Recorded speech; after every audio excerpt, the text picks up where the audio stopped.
I feel like we're Wayne and Garth on the recreation of their public access set. On Trial. Starring Mark Radulich. Also starring Sean Comer.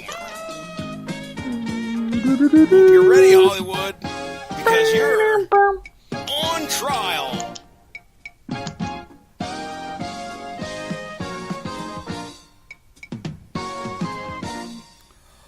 All rise, court is now in session. The Honorable Judge Fudge presiding.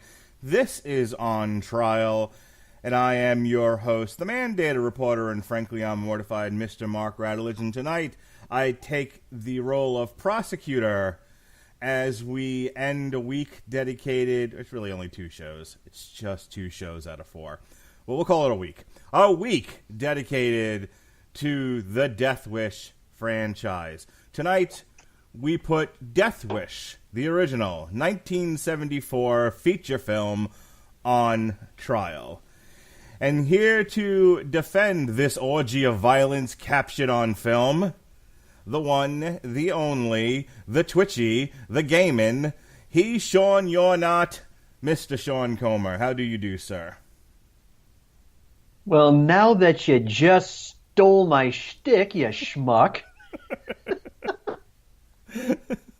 No, see, you at least now I know you watch my stream. No, I just know you stream on Twitch, so I called you Twitchy. Get it? And then you could have just barreled in there like that's right. I am Sean, and you're not. You just reaffirmed, sir. Reaffirm. The way I always start my stream is. Good evening, my jet bears. I'm Sean. You're not. Welcome to another chapter of the Comer Codex. Ah, okay. So what's fun about this show is the first time we are recording On Trial on Spreaker, on the Radulich Broadcasting Network on Spreaker. And as I was explaining to Sean, I'll show you a little bit how the sausage is made. The way the Spreaker setup works is he can't hear the sound that I play and proceeded to talk over the intro music. That's fun. Oh, shit. You didn't explain that part to me. Otherwise, I would have shut up. I counted you down. You're like, this is like Wayne's World. And I don't know if you heard me banging my head into the desk. But no, you didn't. No, you see, the only other time I have done this, no, there was no part where I had to wait through intro music. Let's see. When I first started podcasting occasionally with Jeremy Lambert, he would count in, wait a beat, and then go right into his intro. When I do podcasts with Stuart, I don't know if it's a thing that's on whatever audio suite it is he's recording and editing with, but there's like 3 knocks, like something on wood, and then Stuart goes right into it. I don't have an intro music that I have to sit there. You didn't tell me you were actually going to play the intro. I thought you were just going to tack it on at the start in post. Nope. I don't do nothing in post. I post in post. That's what I do. God damn it, Mark. It wouldn't be a Radulich and Broadcasting It wouldn't be a Radulich and Broadcasting Network production without some sort of silly screw up. But at least it's not Blog Talk Radio. All right. Yes. So, hey, fuck small favors. Yes. So I did see the new Death Wish. I have watched the old Death Wish. We are going to prosecute and defend said Death Wish tonight. Let's get into it. Sean, what are your notes for this 1974 orgy of violence? Well, Judgy Fudgy, this film, directed by Michael Winner and starring the late, great Charles Bronson, is based somewhat on a 1972 novel of the same name written by Brian Garfield. The thing about it is, on the one hand, the source material was a treatise against vigilantism. The film tends to kind of sort of embrace it in its own way. It very much stands by setting no limits, drawing no line when it comes to punishing criminals, and that's one of the reasons why it did so well at the box office. Made on a budget of $3 million, made $22 million, and it's still regarded today as a modern kind of hard-boiled classic of the early to mid-'70s. And that's because at the time, the United States was dealing with crime in major metropolitan areas across the country just going straight through the roof. It was getting out of hand. And keep in mind, this was also about 10 years before Bernie Goetz kind of became the face of very real life vigilantism. It's also somewhat notable in that it features the early appearances of some eventually pretty well-traveled and well-known actors. Veteran character performer Robert Miano played a minor role as a mugger. John Hertzfeld played the mugger responsible who kind of eggs on our hero Paul Kersey by slicing his newspaper on the subway. Eventual Welcome Back Kotter star Lawrence Hilton Jacobs was uncredited, but he played one of the Central Park muggers that you see near the end of the story. Actress Helen Mirren has a rather minor role, and this was before she would eventually appear on Good Times and 227. If you ever watched Sesame Street, Maria is in this movie. Yeah, Sonia Manzano is uncredited as a supermarket checkout clerk. Christopher Guest plays a young police officer who comes across Kersey's firearm. And most notably, youngish Jeff Goldblum plays one of the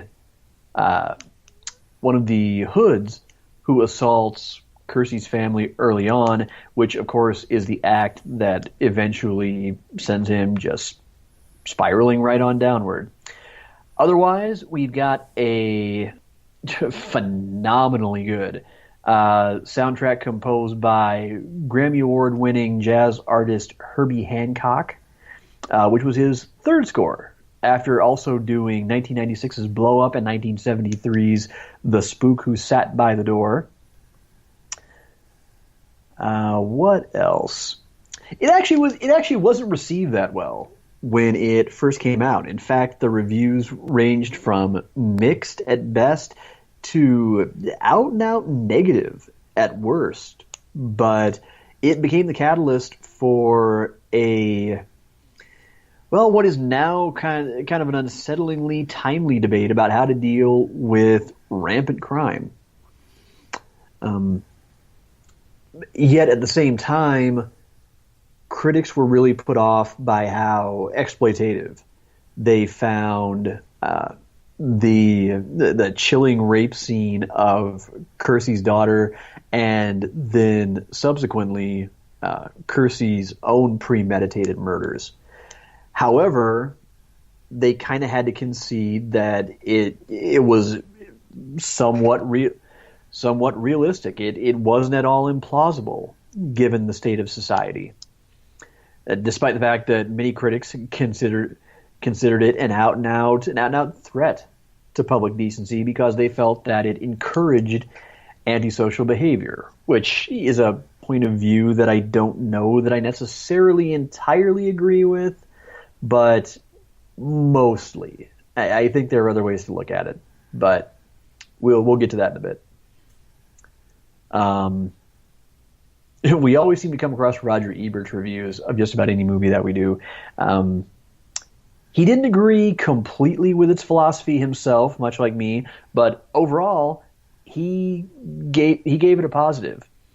As for the original novelist himself, he was really displeased with how inflammatory the final film was.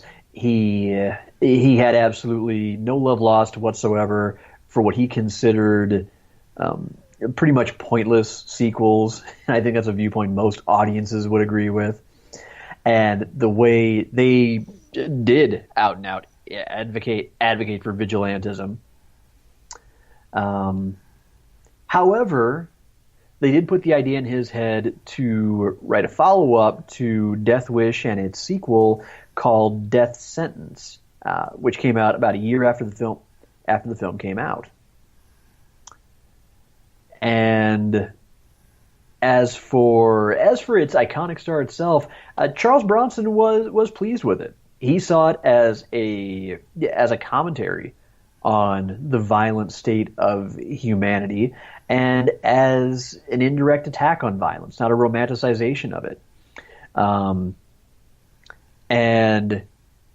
Let's just go ahead and be obvious.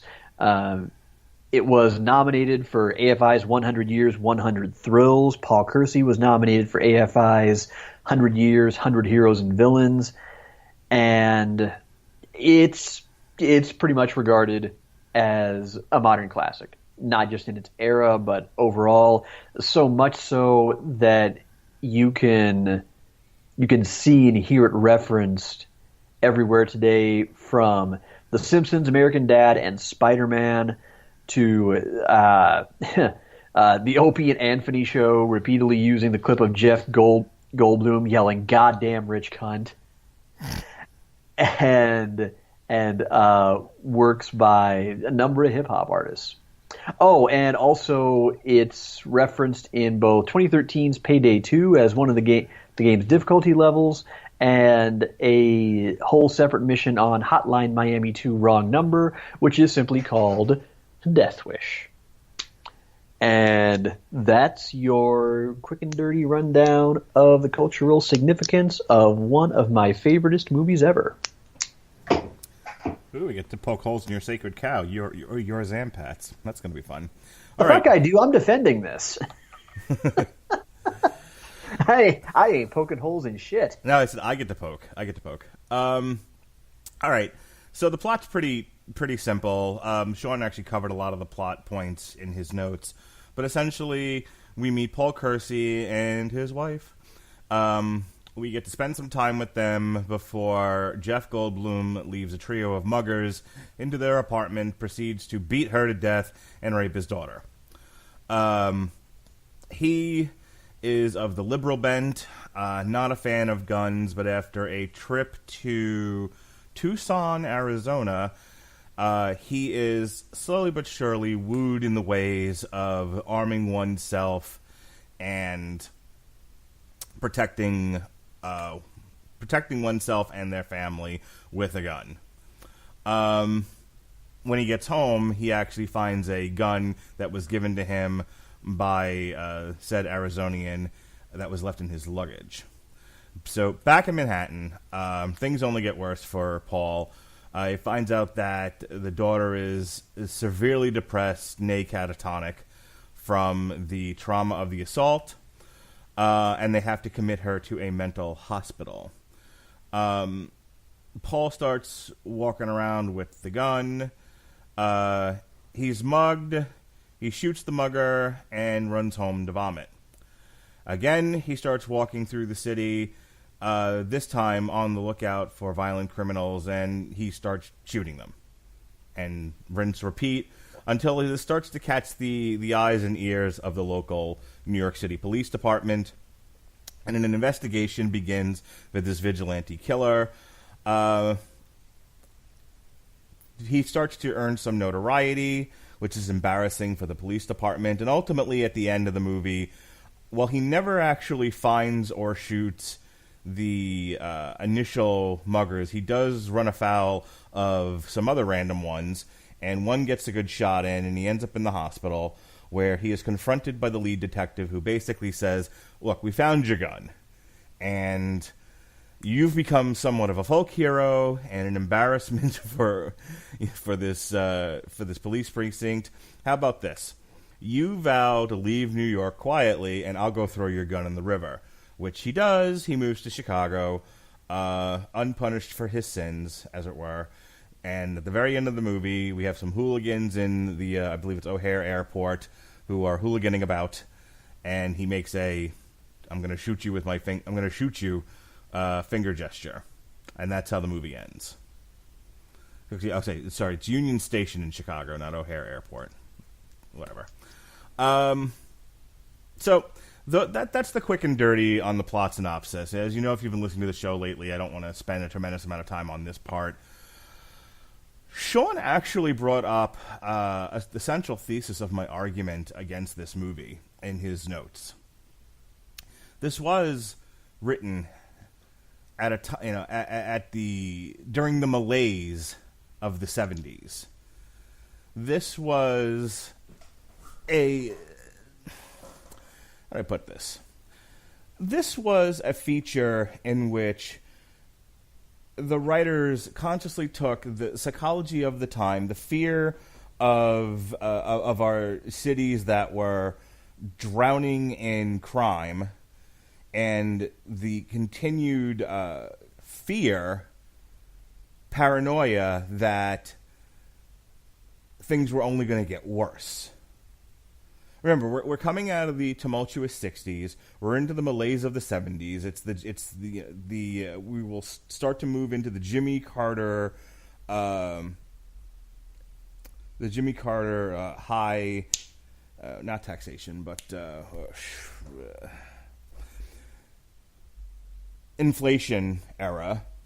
This is America kind of at its modern lowest, right? Right before the supposed boom years of the Reagan era. And if you're looking at, the middle class, there is a palpable fear. This movie spoke to that fear. It said, you know what? Sometimes a man has to just get a gun and shoot his way through the fear, through the nonsense. And that's what Death Wish is. Death Wish isn't so much a story as it is gonzo pornography.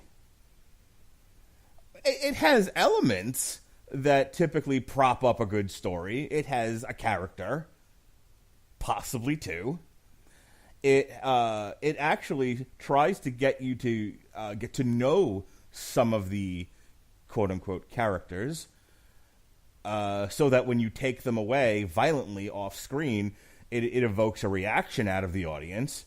It sure does try, at least. And I'll get to that in a minute.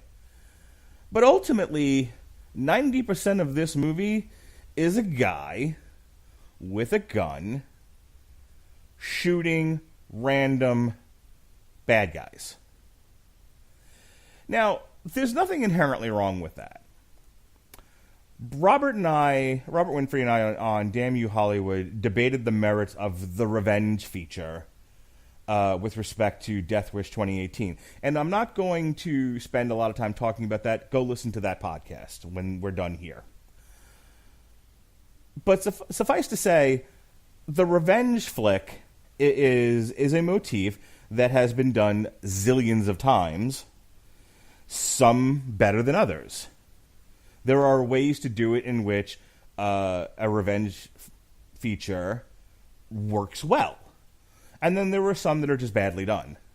And while I know that this is held in high esteem, especially for its time, and before maybe this sort of thing was as often done as it is now in feature films, and I know that there are people like some of our good friends of this network who laud the folk idealism of a guy, taking the law into his own hands and shooting his way through the muck and mire of a city gone rotten.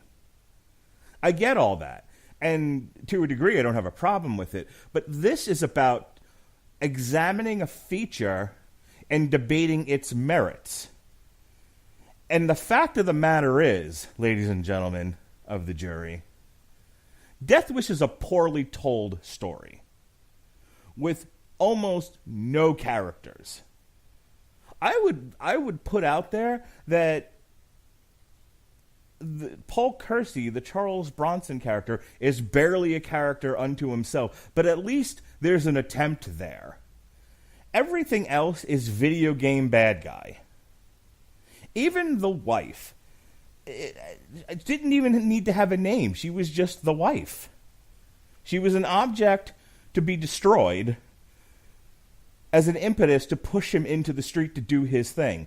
And if you don't know what the term gonzo pornography is, see, like, there's some porn that has a story to it, kind of. You know, the pizza man shows up and he gives her the sausage, right? This tale as old as time. Gonzo pornography eliminates... Wait. Are we going to be getting into dick swinging again? No. That was a couple of shows ago. All right, objection withdrawn. Okay. There'll be no dick swinging in Death Wish, mind you. But Gonzo seeks to cut away the fat of a scene like that. There's just sex. It's just scene after scene after scene of sex. Well, instead of sex, let's do shooting. Scene after scene after scene of shooting that connects to nothing and is held by nothing but the flimsiest matter. Again, I don't want to do much of a comparison here, so I'm going to keep this a little vague, but go see the new Death Wish to kind of see where I'm coming from with this. Paul Kersey does not go into the street. He is not compelled to seek revenge on behalf of his destroyed wife and his abused child and mow his way through those that have wronged him because the system has failed. That's a story. Now, I could be accused, maybe even by the defense, of being married to what one would call conventional narrative, but there's a reason why it's called conventional narrative. It's because it's a strong narrative that works. There's no narrative here. Man goes into street, shoots barely connected things, and then after a certain amount of time, the ref goes, "We're done here," and the movie ends. That Death Wish could have been 8 hours long. It could have been 5 minutes long. It would have been the same movie, no matter what, because all it is Charles Bronson shooting nameless, faceless bad guys. Now, I will concede it's fun to see some of our fun actors show up in this thing as terrible muggers. One of the African American actor that was on Welcome Back, Kotter, that was a fun one. Jeff Goldblum, obviously, that's the best. But that's it. Other than that, there was nothing for me to really tap into here. Now, the defense will say, but there is a story. There's the whole thing with him in the police department. Okay, so let's examine that, right? Again, he's not pursuing justice. He's reacting out of anger, and he's defending himself in positions he puts himself in. Okay, he's out walking the streets at night, and looking for trouble. So that's one thing. So then you have the police department, which this is probably the most interesting part of the film, actually, is the investigation into him and what he's doing. There's a choice narratively that could have been made that would have made this stronger, and that would have been to actually prosecute the guy and have the debate in the courtroom over whether or not what he was doing was just in a world with a system that was failing. But instead, he's not punished for murdering people. He's essentially held up as somewhat of a folk hero, but again, film, visual medium, they say it, but they don't really show it, that I recall. And if they did show it, it apparently didn't stick, so it wasn't done well enough. And then, like I said, they just, we'll make you a deal, get out of the city and we'll throw the gun away. Which, okay, that's stupid, but they did it. And then you could have at least saved the film by saying, by having that moment of self-reflection for Charles Bronson going, well, I went too far. I was a man pushed to the limits. I did a bad thing, but I will repent for my sins. Nope, he makes the gun shooty thing with his fingers at the end of the movie. So what have we learned here, children? Man goes into street, shoots a lot of guys, gets away with it scot-free. If I pitched that as a movie, I don't think anyone would make it. And I can see why the author of the original book was irritated by this film, because he's absolutely right. This celebrates vigilantism for no other reason than violence is good. This isn't a redemption by revenge tale where he goes after the people who wronged his family. This is gonzo violence pornography for the sake of gonzo violence pornography. Your witness, sir. Jet bears of the jury. To understand one of the things that makes this movie so compelling even now, you have to think about not only the time, but some of the people behind it. This was not the days of Showtime's Dexter, when character had to be fully spelled out and elaborated on in on-the-nose monologues. A lot of times, movies of this era kind of said what it needed to say and then left you to sort out and think about it for yourself and come to your own conclusions. It expected people to be independently minded. That is what Death Wish does. It doesn't hammer you over the head with necessarily an anti-violence message. But what it does is it delivers that in another kind of way. And it does it in some extremely interesting ways.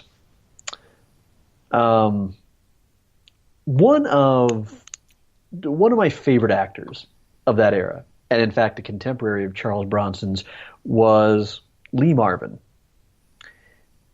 In one of his more famous interviews, I believe it was one that he conducted with Playboy, he discussed the violence that was inherent in so many of his roles. And he reasoned that the best possible way to keep people from wanting to emulate it is you take the violence and you make it so close to the brutal reality, so authentic, that no reasonable-minded average Joe would think about actually imitating it. The vast majority of people would take one look at it and say, nothing in me wants any part of that whatsoever. I believe that works, to be quite honest. And it's something that I like to believe Bronson himself believed in. Because you have to understand, he was, if we're to draw a comparison, he was nothing like the contemporary stars of today who come from polished, very soft, intellectual backgrounds. No, here was a guy who, after he graduated, when he was 10 years old and his father died, he went to work first in the office of the coal mines near where he grew up, and then in the mines themselves, eventually earning $1 for each ton of coal that he mined. When he came of age, he enlisted in the Air Force in 1943, and serving in the 760th Flexible Gunnery Training Squadron. And then in 1945, he was a Boeing B-29 Superfortress aerial gunner with the 61st Bombardment Squadron out of Guam, within the 39th Bombardment Group. And in World War II, he conducted combat missions against Japan's home islands. 25 missions, and received a Purple Heart for wounds received in battle. This was not a man who misunderstood the price of violence. And he's also a man who understood the toll that violence takes on an individual's mind. He portrayed it with subtlety. It wasn't a kind of manic overacting. He exuded a very kind of stoic masculinity about him. And such is the case here. You do see a sense of loss, a sense of detachment in those cold eyes after his wife is murdered and his daughter is robbed of her mind after a horrific rape. It's not an explosive rage though. He's a lost man. Is what he really is. And what this movie portrays is the idea that once you start killing, it's hard at first and it's jarring, but sometimes for some people it ends up becoming too easy. And past a certain point, you don't want to stop. Compare that against, well, for example, compare that against a key moment in season 5 of Arrow. Mark, if you haven't watched it, you might want to mute this part because I'm about to spoil something. No, I'm good. Go ahead. In which Oliver Queen, under excruciating psychological and physical torture, finally just admits what he later acknowledges is the absolute truth, is that way back when, once he started killing, problem was he didn't want to stop. He wanted to keep going. He enjoyed it every time he killed a bad guy. And that frightened him. The problem is, the unsettling thing about this movie is, and again, I point out that it's subtle. You're left to come to this conclusion yourself, and that's what I enjoy so much about it, is the fact that depending on your mindset, there are some people who will watch this and who will actually be kind of fascinated by the fact, yeah, okay, he kind of got a symbolic, a Pyrrhic sort of revenge. But at the same time, wow, I'm kind of horrified that he doesn't want to stop, that he just wants to keep right on going. He apparently just wants to move to another city and just pick up right where he left off. Is this what taking a life can actually do to some people? Man, I want no part of that. They took the violence and they made it so brutal that a reasonable-minded average person would want absolutely nothing to do with it. But again, as the prosecution pointed out, this was something that was spawned by a transitional period in American history. The tumult of the 60s had given way to the malaise of the 70s. That's true. America was at its lowest. That's also true. It's not a story so much as gonzo porn. Yeah, no. No, we weren't beaten upside the head with raw emotion, with Marlon Brando screaming "Stella" at the top of his lungs. And yes, 90% of the action that takes place is a guy with a gun shooting random bad guys. But here's the thing about that. In a way, isn't that kind of saying something about Paul Kersey himself as well? By the end of the movie, isn't it saying that it started off as a crusade that was set alight by the death of his wife and the rape of his daughter? But now you almost kind of look into his eyes and you wonder, does he even care about why he started doing it in the first place? Is that even crossing his mind anymore? The lights are on, but is there still even anybody home up there? It isn't a poorly told story. It's a subtly told story that tells just enough to let you come to your own conclusions. It doesn't have to be 2.5 hours of everything being long and drawn out, because what it wants to focus on is it wants to focus not so much on the courtroom consequences, but it focuses strictly and narrowly on his personal descent and how this changes him in a very dark way. It shows more than it chooses to tell. It's a story that doesn't really need monologuing. It simply doesn't, because what you have is someone with Bronson's kind of quiet but very solid presence. So much so that he can convey plenty with body language, just with the way that he holds himself. It isn't Daniel Day-Lewis, but there's a kind of brilliance in his own acting. And again, it's from somebody that had some experience with some of the most grisly first-hand violence the world has ever known. A man who went to World War II.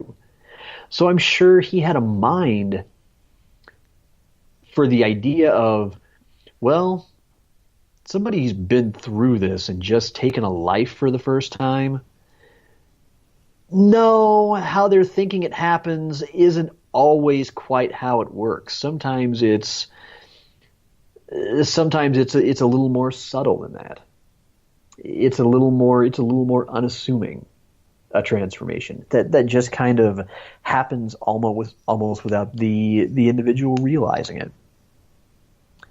So I think the key to this movie is, as much as you trust in the source material, you also have to trust in the man who was charged with portraying the evolution of this character and what he brought to it, and the idea that he was able to find a sort of kinsmanship with Paul Kersey through his own experiences, and by thinking about the world that he now lived in. Because really, he is what carries the movie with his performance. And so that, quite frankly, is all I need to say about why this should continue to be upheld as a modern classic. The floor is yours. My only point that I want to put out there is, well, I think the defense puts forth a solid case, for subtlety in movies, and I am reminded of Robert and I constantly lamenting the fact that you can't make The Deer Hunter in 2018. No one will sit for it.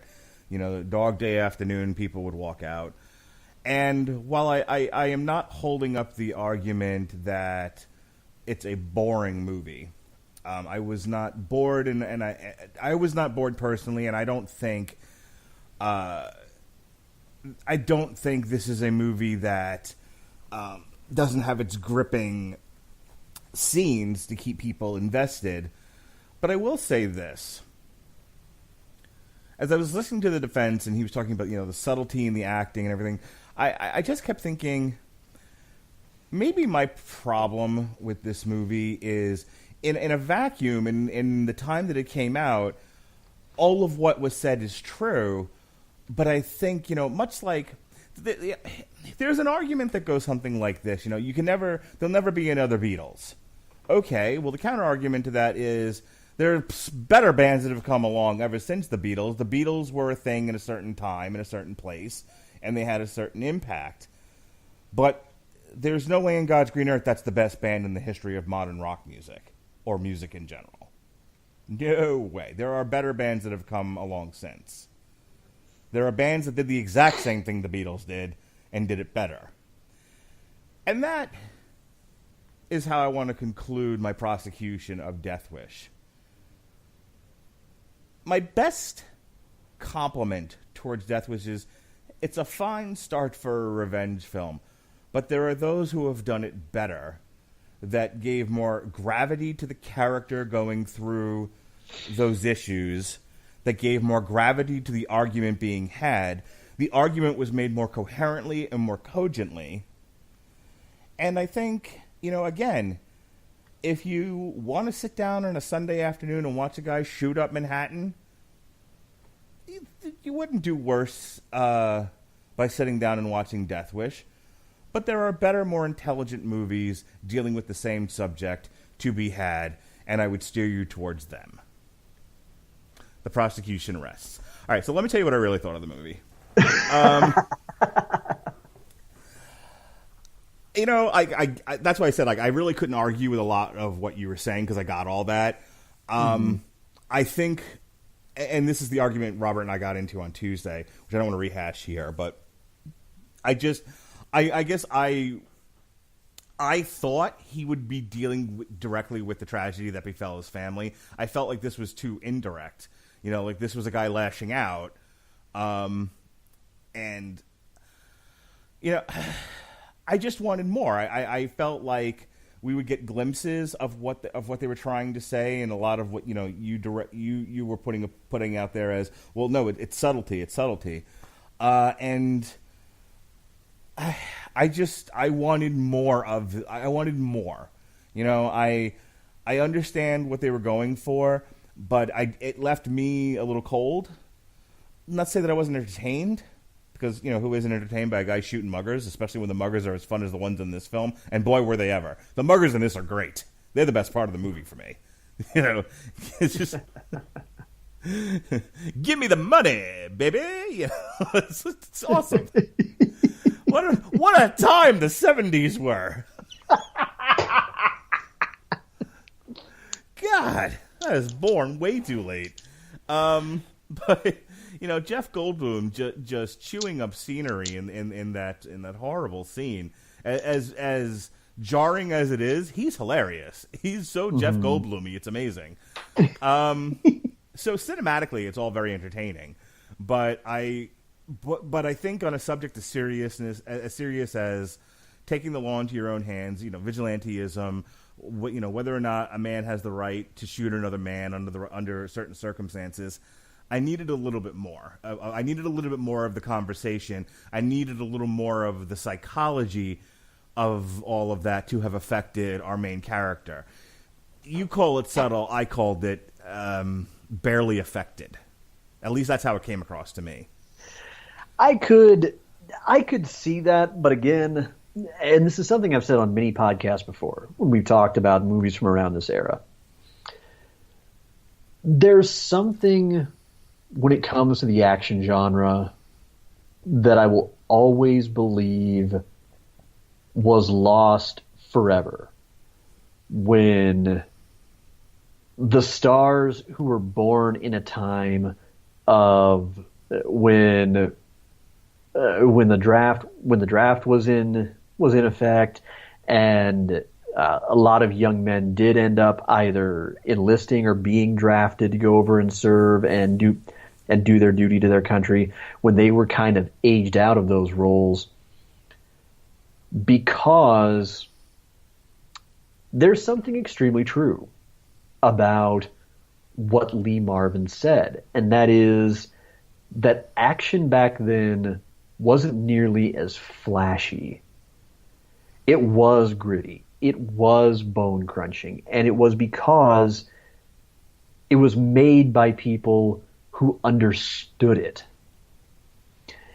It was made by people who had actually taken a punch, fired a gun, been shot, maybe shot somebody, something like that.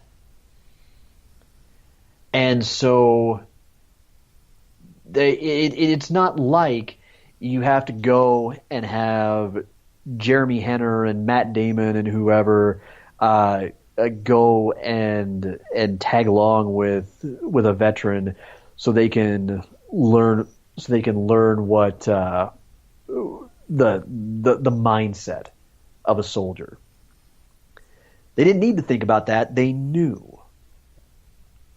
It wasn't a stretch. And with Bronson, there you've got a real hard scrabble blue collar guy. Like I said, had been making a living working for a coal mine since he was 10 years old. And that authenticity gave the movie something different.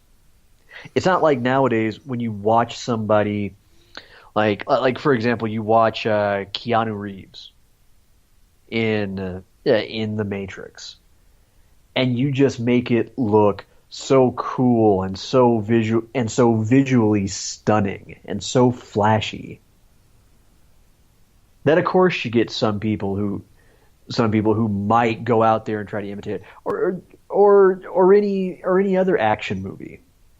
I mean, it's not something that thankfully has happened much. I think because of movies, but at the same time, it's also a connection to the realism of depicting violence that's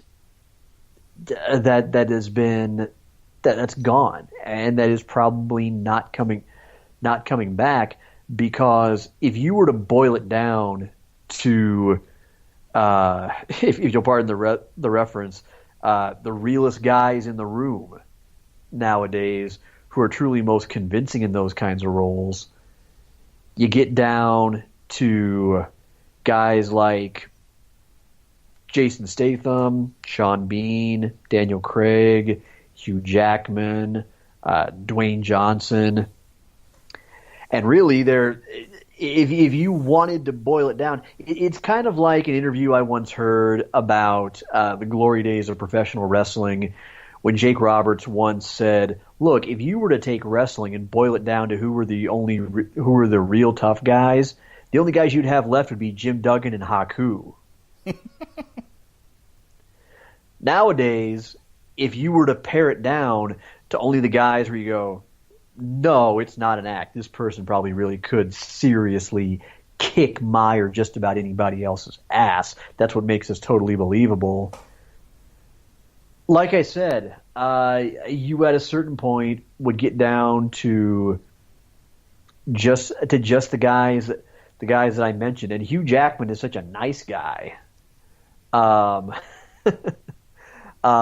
He's believable in physique and everything, and physicality, but in terms of his demeanor, no. The guy is about as far removed from Wolverine as you're pretty much going to get. So for the real serious guys, you get down to guys like Vin Diesel. I would throw Vin Diesel in there as another one with the air of a very legit toughness about him. So they're okay. I could pare it down to probably Daniel Craig, Jason Statham, Vin Diesel, and Dwayne Johnson. Because you don't have guys like a Clint Eastwood, a Lee Marvin, a Charles Bronson, a Steve McQueen nowadays. Not even really a Bruce Lee. So that's, I mean, do you not think that's probably why Death Wish was a little bit different back then? Was just because it was a different breed of actor that you could slot into a role like that? Yeah, I mean, it was funny. There were two movies that I was thinking about as you were talking. One was Commando. Now, I'm not saying Commando, is necessarily in the same genre as Death Wish. I mean, to a degree, it is. Essentially, he's, people have kidnapped his daughter, and he takes a machine gun into the woods and goes and gets her. But, but that had all the subtlety of a brick to the face. Mm-hmm. But it was also more of an action adventure than it was a noir revenge tale. Exactly. But the other movie I was thinking about, because I kept this isn't my most eloquent argument tonight. I was somewhat struggling with words. But the movie that, when I say I wanted more, this might throw you for a loop, but the movie I was thinking about was Falling Down. Michael Douglas does a great job. Okay. Of conveying through the screen a man at the end of his rope. A man willing to abandon his middle class or upper middle class life to get a bazooka and start shooting it at people. Yeah, but for one thing, that's two shades of a color on the same palette. But they're very disparate shades. It's like comparing hunter green to lime green. Okay, but isn't comparing falling? I mean, if I'm understanding you correctly, you're agreeing that Falling Down and Death Wish is a like-to-like comparison. Well, sort of, kind of. I would say it's almost like comparing lemons to limes, or maybe no, rather no, it's more like comparing oranges to lemons, because you have two different depictions of the same kind of descent, but they end up falling onto opposite sides of that canyon. With Bronson, it's a case, or with Paul Kersey, it's a case wherein it isn't explosive. It is subtle. He just kind of gently slips in to that pursuit of vengeance. It's something that's quiet. It doesn't happen all in one spectacular flourish. No, but I looked at Bronson's portrayal, and I just feel like he never really embraces the monster that he's become, or even recognizes he's become one. He vomits once. But that's what I'm getting at. They're different kinds of monsters. They're different kinds. Bronson vomits once, but then he finds he wants to keep going because different personalities do snap in different ways. Sometimes it's someone who just starts a pattern like Kersey does, and it's a quiet kind of fall. But then you have somebody who really does just decide to completely lose it and just completely just go up in one enormous bonfire of rage at everything that they've been forced to endure, like Michael Douglas does. And I think there's validity in the plausibility of both. It may be a matter. Let's call it here. It may be also a matter of personal taste. Mm-hmm. When I compare Bronson's monster that he becomes to Michael Douglas's monster in Falling Down, which is also a good movie. I'm not knocking Falling Down. I love it. Falling Down is probably in my top 50 by far. I love that movie, but I got a sense of the psychological snapping with Michael Douglas. And it's not like he's running around, screaming on screen, but like you do get a sense of crazy eyes in his performance. You do get a sense that this man has turned off all the lights in his mind, and is and something that was inside him that was deep and buried under layers and layers of humanity and society has all those layers have cracked away, and out comes this monster, and he's not strong enough to keep it in check. And he just lets it go. But I think you just nailed what the difference is there between them, though. Mm-hmm. With Michael Douglas's character, it's something that was buried in him. With Kersey, he becomes something that it wasn't latent. It wasn't something that he had ever been curious about. In Michael Douglas's case, it was more of an awakening, of an unleashing. In Kersey's case, it was more of a sudden shift, an almost instantaneous personal metamorphosis. Here, I'll give you a comparison.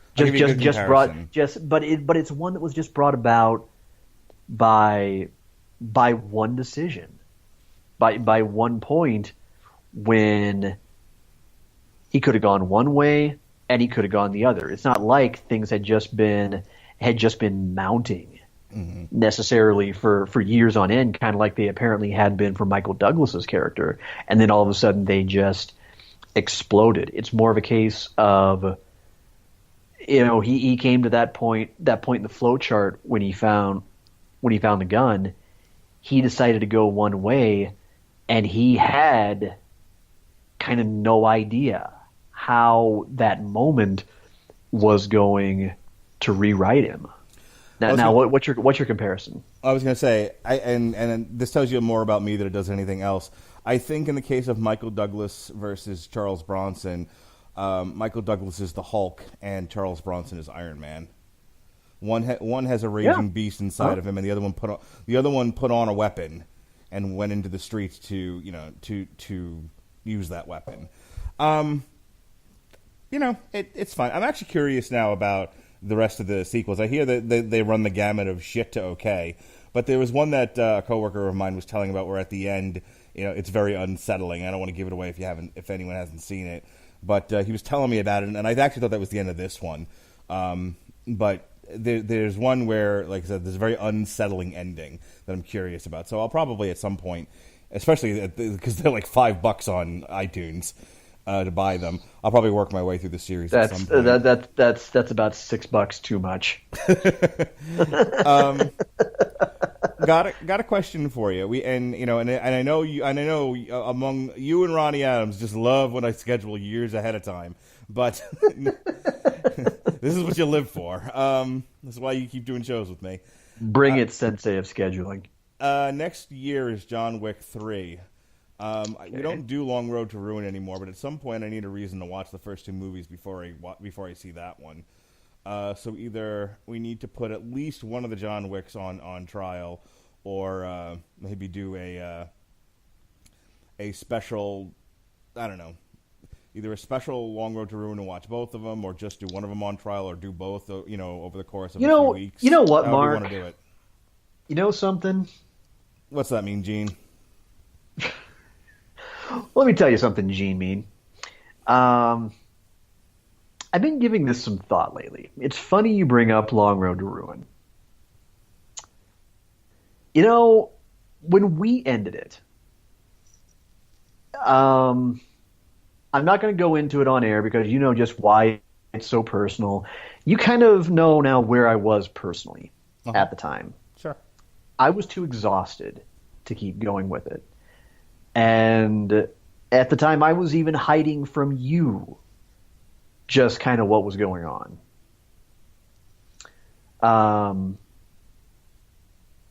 I feel like we've had enough time away from it now. I don't want to do away with On Trial. I want to keep On Trial going. I hope so. I started scheduling 2019 already. Because, of course, you have. But especially now that we have Spreaker, we don't have to do it every 2 weeks like we did before. That was exhausting. Yeah, it was. Yeah. we got away with that for a little while when Sean was pants on head nanners. The pants have come off my head. I'm wearing the pants now. Lost a lot of weight and they fit again. I think it's time we maybe bring that back on a monthly basis. All right, so May 20th of 2019, Long Road to Ruin, John Wick 1 and 2. I'm putting it on the calendar. And I say we make that the official relaunch of the series, in which we because think of how many franchises have kind of kept going since then. How many franchises we never got to touch. maybe we could even revisit a few of them. I mean, we can kind of make it almost like I don't know, Long Road to Ruin, the remake. It's something we can batter on. I definitely want to do the John Wicks. It calls to me. It says, no, you need to watch both movies, or you need to review them with Sean, and then go see John Wick 3. And by the way, if you happen to be listening to this, hey Ben, yes, we're not doing this without you. Yeah, you have a year and 2 months to get a John Wick title card going. Yeah, there's plenty of stuff that I think we can have fun with. I'm in a better place now. We're no longer quite so burned out. We're having fun doing On Trial. Yep. And I want to keep doing that. You know, I've got it to 1 or 2 a month. I've got them set to certain franchises that Damn You Hollywood's doing. But I think what this conversation tells me is that we don't have to be locked into doing only one thing. If something comes up and I go, hey, this On Trial synergizes with this better than Long Road to Ruin does. Long Road to Ruin synergizes with that more so than blah blah yakety schmackety, then we have the option of flipping them around. Yeah. Done. But yeah, you absolutely nailed it. No, we are never again doing 2 Long Road to Ruins per month. Yeah. I'm just not that crazy anymore. I don't have the time. I work 5 days a week now, and you have 2 kids. Yeah, and occasionally I like to hang out with my wife. You have 2 kids. I'm doing a 2-hour Twitch stream on an almost daily basis and contributing to at least 3 different blogs. All right. So with that said, let's get into plugs. So next week we've got a little Jessica Jones, a little of this, a little of that, a little Batman's Head in a Lance. So we got source material on Monday, Volume 1, Uncaged, Jessica Jones. The winter, what do you call it? Robert Winfrey's Winter of Discontent continues with Damn You Hollywood, A Wrinkle in Time. Metal Hammer of Doom will review Ministry, America Can't. And finally, I will have at least Robert Winfrey, but probably a gang of millions on to talk about Jessica Jones Season 2. The following week, it's all Tomb Raider all the time, kind of, sort of. We've got Tomb Raider Volume 1 on source material, Season of the Witch. We'll be reviewing the new Tomb Raider reboot on Damn You Hollywood. We'll be reviewing the new Judas Priest, Firepower, on the Metal Hammer of the Doom. And then Sean and I are back for our second On Trial of the month. Speaking of franchises, we're not doing the whole thing. We're just doing one of them. We're doing the really silly one. Lara Croft, Tomb Raider 2, Cradle of Life. Oh boy, the not good Tomb Raider. If you're looking for more On Trials, we will be doing another one on April 5th. We will be doing Tron. And that is it for the month of April. In May 8th, this is the ever-moving show, by the way. I've moved it like 3 times. We will be doing On Trial Battleship. And then it's the summer of Sean. Sean gets to pick a show for June 5th. He gets to pick... July is filled up right now. He gets to pick August 14th and... Hang on, I'm actually writing these dates down. Sorry. Yeah. August 14th and June 5th. He gets to pick those shows. Anything he wants, we're going to do. So let's see if he'll torture me like Robert Winfrey wants to torture me. We'll see what happens. Oh, I wouldn't call it torture. I think my idea is I kind of want to take explicitly movies that were major critical darlings, Mm-hmm. and kind of have fun with really dissecting those. Sounds just like what I had in mind for the show. Well, because I mean, look at the debate that comes up every single year around the Oscars, and the same thing that so many people have complained about for years, and it is all these movies sweep up all the same nominations, and with few exceptions, I challenge you to find a dozen people you know who have seen most of them.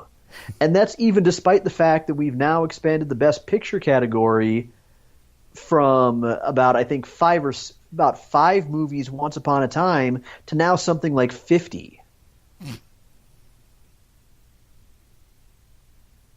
I mean, because the Oscars are no longer about the best movies that people actually went to see. And which is amazing considering that the movie industry in film is so rooted in audience support. Right. And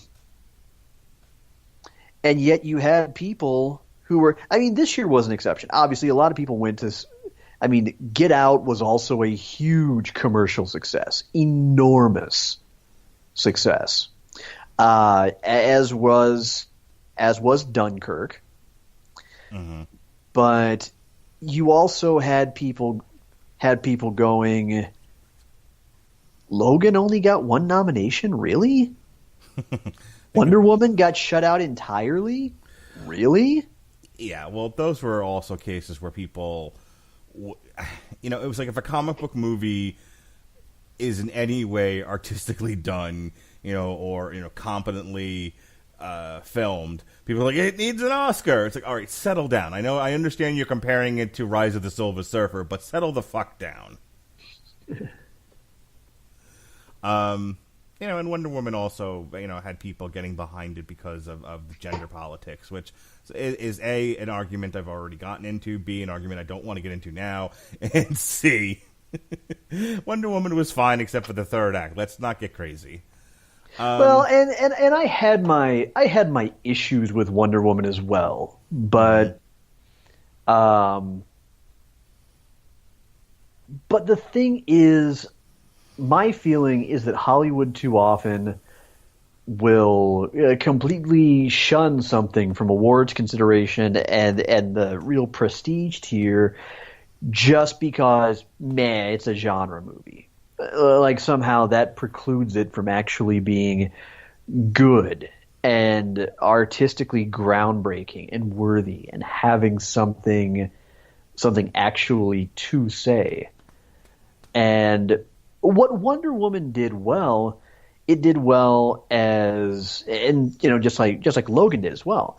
They both did well as movies that turned a genre on their head and kind of gave us some things that we hadn't seen much of before.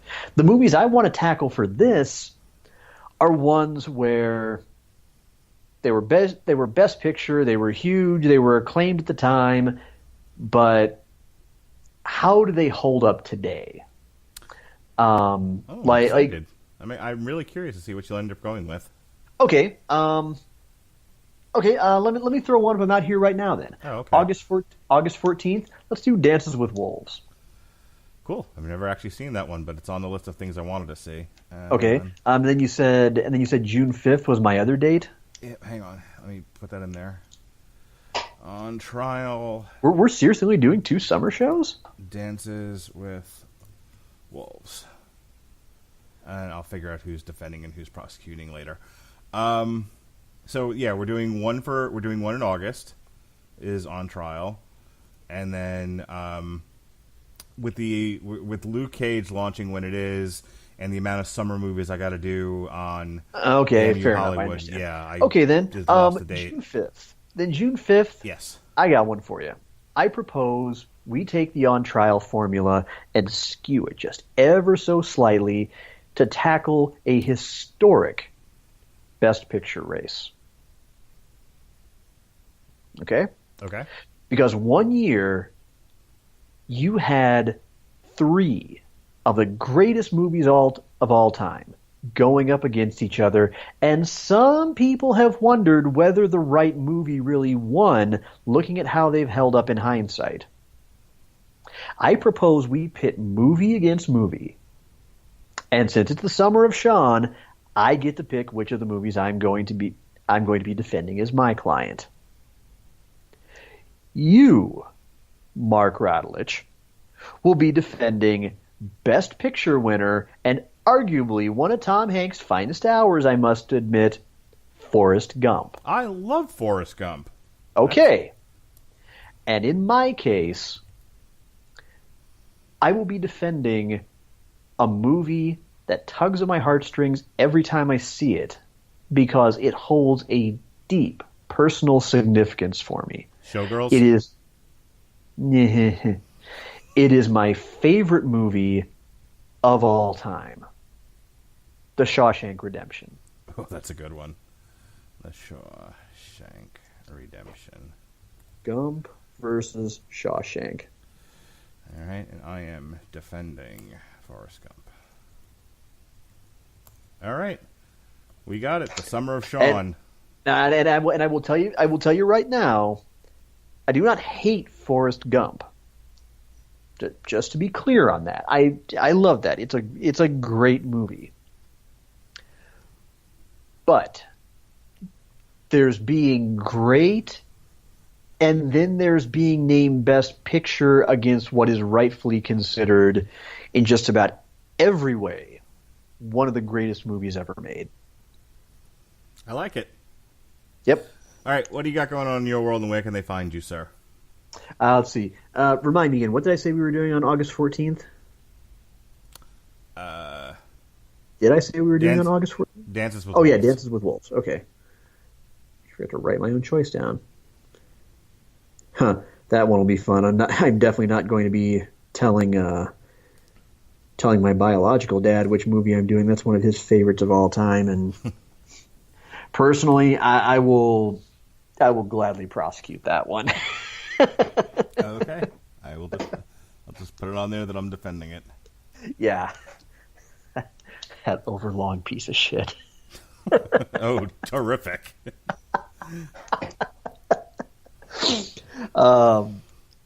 Anyway, as far as my own plugs. First off, thank you everybody for downloading. We greatly appreciate the support, especially now that we are on this magnificent new platform. I love Spreaker so much. If Spreaker were a grown-up human, I would ask for it to adopt me. Mostly because it rescued us from Blog Talk. But as far as where you can find me the rest of the time, I occasionally write video game reviews over at w2mnet.com. As of this writing, my most recent ones were I reviewed Thomas Brush's indie side-scrolling platformer Pinstripe, and the retro 16-bit shoot-'em-up Mercenary Kings Reloaded, both for the PlayStation 4. I also write about wrestling over at thechairshot.com. In fact, I write a little column called 8-Match Tag. It is a weekly octet of choice cuts from the WWE Network library designed to tantalize well-read wrestling fans and provide a little bit of an education to newbies. Meanwhile, about once, sometimes twice a month, I also provide live recapping and reviews of WWE Network pay-per-views over at fpgnews.com in a little column titled Comer Codex Live. Why? Simple, you schmuck. Branding. Because almost any given night of the week, most of the time except for up until about March 17th, because I'm going to be on hiatus for a short while, you can find me over at twitch.tv/Comer Codex almost every night of the week from about 6 p.m. Central Time. Right now, I'm on a quest to burn through a combination of some current games and a massive, about 60 to 100 game long PS3 and PS4 backlog. If you want to come in, chat, heckle me while I'm playing. Actually, no, don't heckle me because I'll banhammer your ass. But swing by, cheer me on, just chat, bullshit with other people while I'm playing. Do whatever. I love streaming. I love having a big crowd. I love having a conversation to follow along with. Most recently, we are currently playing The Evil Within, except for Saturday night when we divert to a multiplayer stream wherein we play usually a combination of Smite and Paladins with my good friend and yours, Cole Marintet the Film Twit, and whoever else I can pull into a 5-person party that night. Just depends on whoever's available. And for updates on all of the above, follow me on Twitter at ComerCodex, where you can leave your love, hate, and respectful disagreements. So, until court is in session again, I'm Sean, you're not. Never dull your colors for someone else's canvas, and have a great evening. All right, all rise. This has been On Trial on the Rattleton Broadcasting Network on Spreaker. For Sean Comer, I am your mandated reporter and frankly unmodified Mr. Mark Rattledge. Till the next time, be well, be safe, and behave.